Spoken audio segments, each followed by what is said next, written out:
से मान सिंघा जी ने कहा कि श्राद्ध पक्ष में ज्यादा रोटी खिला देते हैं तो गाय बीमार पड़ जाती, और गोपाष्टमी तो गायों को बचाना पड़ता है कहीं गाय बीमार न पड़ जाए। ये सेवा में विवेक की स्वामी जी बहुत जरूरत है। हमारी सेवा से सेव्य को दुख पहुंच जाए तो सेवा का क्या अर्थ हुआ।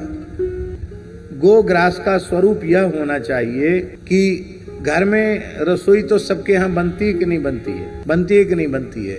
वैसे तो रसोई खुद अपने हाथ से बनानी चाहिए, लेकिन एक पता नहीं कैसी अपसंस्कृति भारतवर्ष में आ गई है। अब सब लोग नौकरों के हाथ की रसोई खाने लगे हैं। ये बहुत दुर्भाग्य की बात है। रसोई माताओं को स्वयं बनानी चाहिए।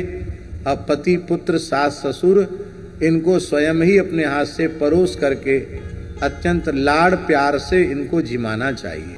ये जो नौकरों के हाथ का बना भोजन करना ये अच्छी बात नहीं है। पवित्रता से रसोई बनाओ।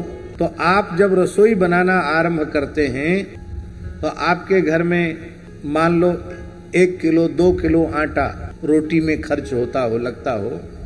मुझे अंदाजा नहीं कि आप लोगों की खुराक कितनी है और कितना बड़ा परिवार है, लेकिन एक अनुमान लगा रहे हैं कि 1 सेर 2 सेर आटे की रोटी आपके यहाँ मान लो बनती हो, तो उस रोटी बनने के पहले ही जो आटा आपने रोटी बनाने के लिए निकाला है उसमें से अपनी श्रद्धा भावना के अनुसार 1 कटोरा आटा उसी में से भरकर गोग्रास निकालकर एक अलग पात्र बनाकर रखिए और उसमें वो गोग्रास के रूप में आटा डाल दीजिए।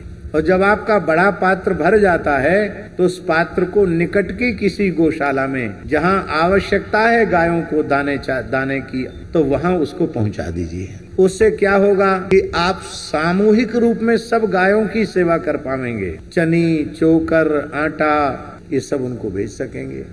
दूसरा यह भी करना चाहिए यदि सामर्थ्य हो तो घर का प्रत्येक व्यक्ति भोजन थाली पर बैठे उसके पहले कुछ न कुछ एक अंश गो सेवा के लिए निकाले।